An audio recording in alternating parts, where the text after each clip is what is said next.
Everyone, this is the first lesson of Digital Graphics Unit 30 for our Btec Level 3.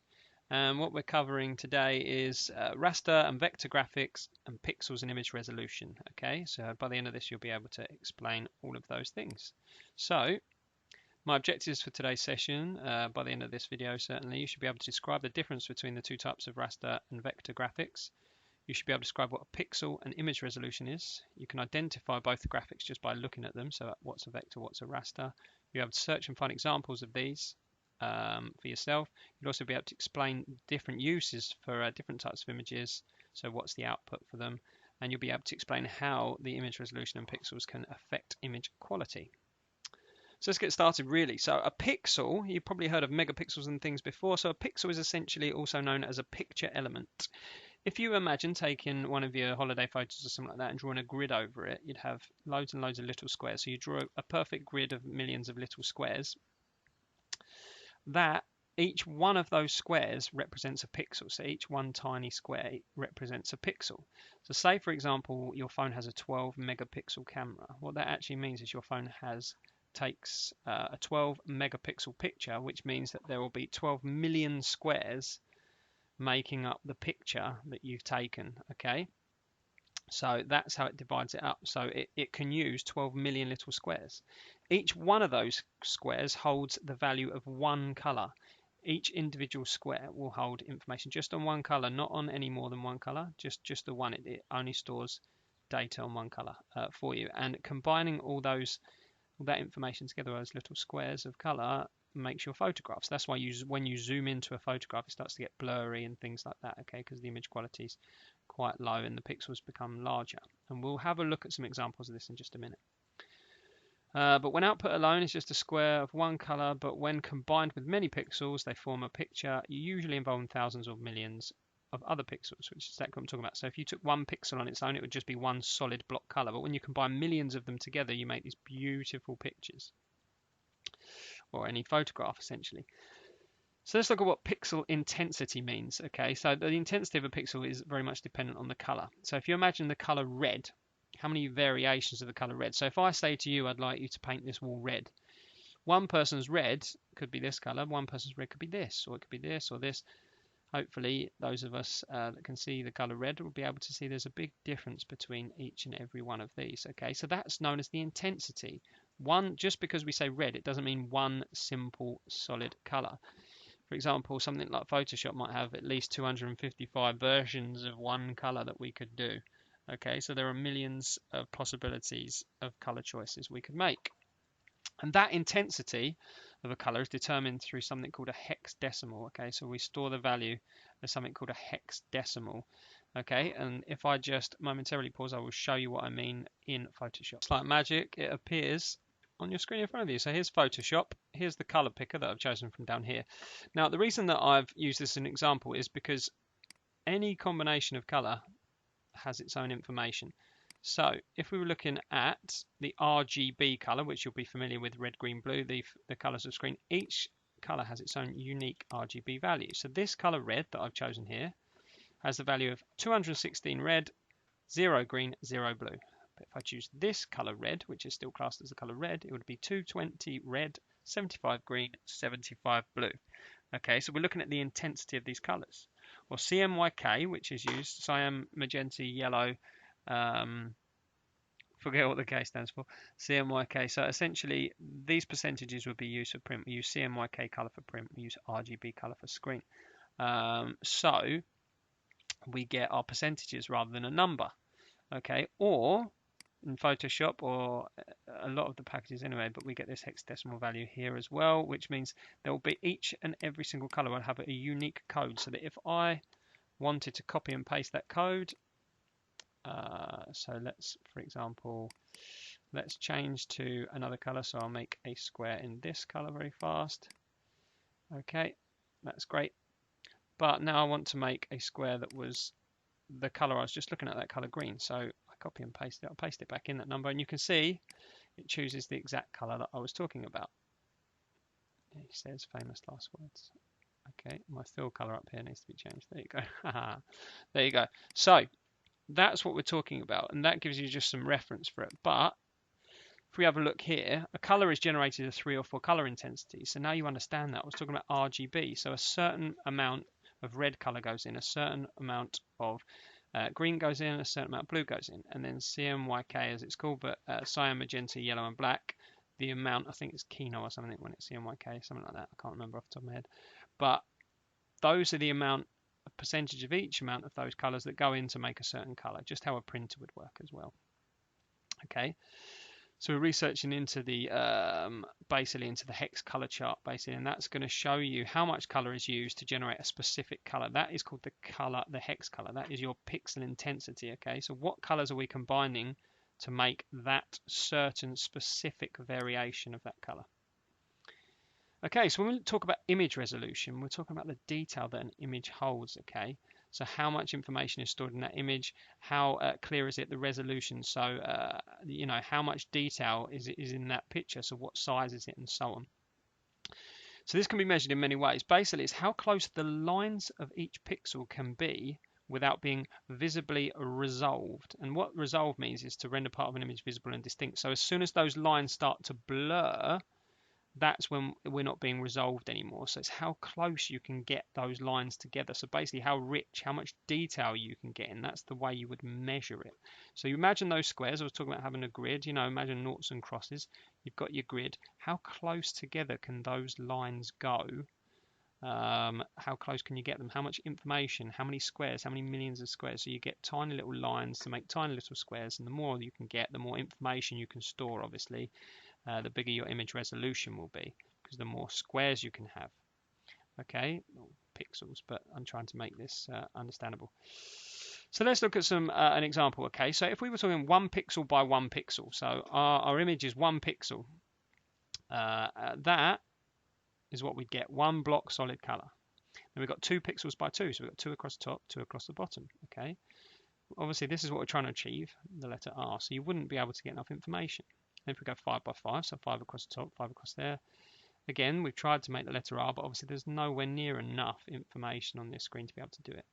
10 across the top, 10 across the bottom. We're starting to get an idea, but this looks like, you know, some very early Nintendo, you know, NES sort of graphics with very low detail. 20 by 20, we're probably talking sort of Mega Drive or Game Boy era now. We're starting to get a bit of information in, but again, 20 across the top, 20 across the bottom. We're still, you know, if you look at it with your eyes crossed a little bit, you start to get a clearer one, but it's still very pixelated. I can see each and every individual pixel with its color information. And then 50 by 50, we're nearly there. We know it's the letter R. It's quite clear, but I still see this blurring, this anti-aliasing sort of around the edges, around the edges. It still looks what we'd call pixelated because I can see the pixels. But then 100 by 100, I've got these clear, nicely resolved lines. The resolution's clearly high enough that I can see all the information without any of this happening, or the pixelation or anything like that. Plus it's not blurring. I've got plenty of information in there so that I can see the letter R. So the minimum amount I needed to display this letter and logo correctly was 100 pixels by 100 pixels. So I would, if you wish to, I would have normally set you an activity at this stage, okay? So you're welcome to pause the video and do it if you like. All of my activities will feed into your coursework, however you don't feel that you need to, unless you specifically want to. But as this activity, in this activity, you will see a series of images on the game screenshots that I'm about to show. You're welcome to fast forward through them. Try and be as honest as you can. But basically, I'm going to pixelate some of the images, and you get more points for getting them right at an earlier stage. Okay, so basically, notice you've got to note, because of how graphics cards work, these images have been modified to showcase the process. Now, this is back from when I used to teach games design courses back in sort of 2014, 2015. So the games are what was relevant then. However, it's still very, very interesting. Hopefully, you'll be able to guess the games just from the color palette. So you'll see. So for 5 points, can you guess what game this is from? For 5 points. No. Okay, well done if you did. For 3 points, anyone know what game this is from? Again, obviously, what I'm trying to sort of show you is you can see each and every pixel. Each and every pixel only holds one color. It would be a rubbish game if you couldn't see. Okay, you got 3 points if you got it right now. You'll get 1 point if you get it right now. What game is this from? Probably a lot of you going, oh, I know this. I'm sure I know this. Because it was from Borderlands 2. So congratulations if you managed to score any points on that. Let's have a look at another one. So for 5 points, can we tell what's going on here?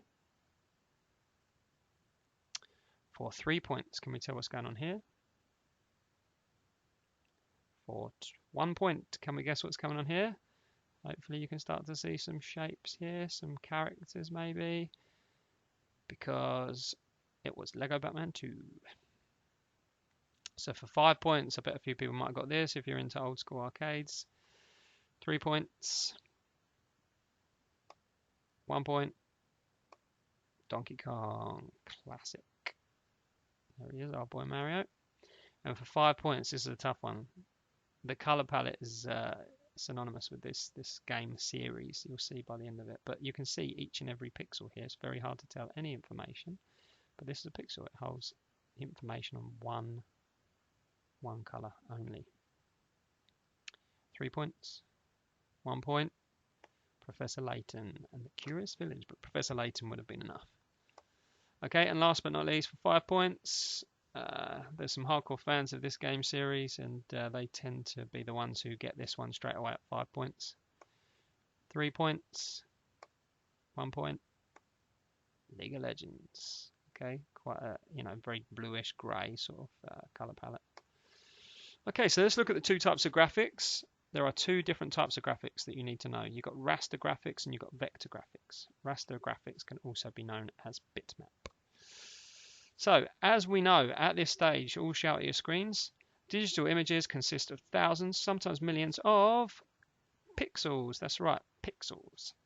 So raster graphics are made up of grids of pixels like we just spoke about. So the examples I was given when we talk about pixels is a raster graphic, okay, or a bitmap. Okay, and these are suitable for photorealistic images. Okay, so when we talk about our holiday pictures, or when we talk about a photograph of of a beach or an environment, or our garden or a family photo, that would be a raster file because it is made up of pixels. Okay, so basically a data structure that represents a rectangular grid of pixels. That is a raster graphic. Okay, because it's made up of squares.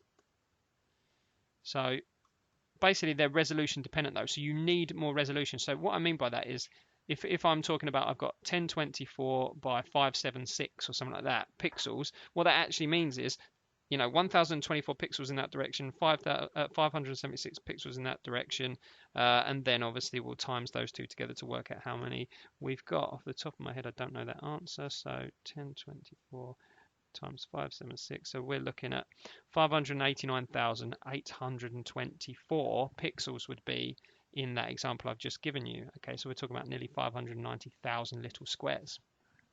But basically what we get with a raster graphic is that when you start to zoom in, so you can see it's really nice and clear, no aliasing, no blurring, no pixelating, but when you zoom in you start to get these blurred edges. So you'll know the same if you've ever tried to save a photograph from some social media platform like Facebook or Twitter, and then you've tried to blow it up or zoom into it, it will start to pixelate quite quickly. The reason is because those images are stored, they're compressed, they're stored at the exact size they're displayed at. So say they're displaying, I don't know, 500 pixels by 276 or something like that. If you try and make them any bigger than that, straight away you will start to see pixelation. Now, if you've got a really good camera at home and you're using even the ones on your phone now, like a 12 megapixel or something like that camera, you can zoom in a couple of times before you start to see any pixelation. That's because there are so many millions of pixels in there. However, you will eventually, when you get to something like 400%, you'll really start to see each and every individual pixel, or at least some pixelation. So there's blurring around the edge, and that's a limitation of a raster graphic, okay? So some examples of some raster files, some files that we just associate with raster graphics. So a BMP, which is known as a bitmap, okay? So basically most Windows applications will use it. It used to be a pretty standard one. We don't tend to use BMP files anymore, but it was the precursor to JPEGs. And JPEG are the most common ones that we would know about. Most of your holiday photos, I don't know why I keep saying holiday photos, but most of your photos that you take will be stored as JPEG, although I know iPhones have moved to their own HEIC format or whatever they use. However, most images tend to be stored as JPEG. Okay, and then GIFs, obviously, hopefully we're familiar with GIFs by this stage, but GIFs are those short animated images that have got some form of animation, but they're just sort of a short looping series of images stitched together. and basically they create simple animations, and those will be stored as raster files, meaning you wouldn't be able to zoom into them at all. Okay, so let's look at vector. So if we know that raster graphics are stored as a grid, as little pixels, and the limitation would be that obviously when we zoom in we lose information and we start to see pixelation, of a vector graphic is stored mathematically. Okay, so it consists of geometrical primitives such as points and lines and curves. So if I draw something in a vector graphic, rather than storing it as low little squares, if I draw it will make a point here, draw a line between, and it will remember those lines. So it's stored as a mathematical equation rather than as a square that's got information in it. So let's look at some examples. So vector graphics wouldn't particularly be photorealistic, okay? You wouldn't store a photograph as it. You would create assets for like a flash animation or something like that for it. So let's look at this example here. So using the formula, vector graphic program can construct the image rather than just replicating it or presenting it to you. So it basically means you can zoom in forever into the image and you never lose any quality. So let's see, this has been zoomed to 7 times. You can see the lines are still just as crisp, whereas if it was a pixel image, if this was made as a bitmap graphic, you would see all of those pixels. So no quality is ever lost when we zoom in, okay? They are not resolution dependent. So let's look at some types. So Flash, for example, which is now called Adobe Animate, but they will be stored accordingly. And AI, that should be, but Illustrator files, .ai, there are vector graphics created in Illustrator, or like Inkscape files as well. They are vector-based programs. Okay, so a vector drawing is when you do those sort of cartoony looking images that that look quite nice. So a lot of the cartoons on television are done in that way as well. Maybe Toon Boom and things like that do it, but any of the sort of children's stylistic sort of stuff that you've seen, they're often done as vector files so that you can scale them up and down without ever losing any quality. However, that being said, obviously, it's hard to do anything photorealistic. You wouldn't really have anything that looked realistic or photographic with a vector file. Okay, so that's a limitation. So that takes me to the end of this first lesson. Hopefully it's been nice and clear. Obviously, we're pushing nearly 17 minutes. Hopefully you've got all the information you needed out of this video. And if you do have any questions, please don't hesitate to ask. But yeah, hopefully you found this informative. Now is your chance to write up what you remember about the difference between vectors and raster graphics, what pixel is, and the intensity and resolution. Thank you very much. Bye.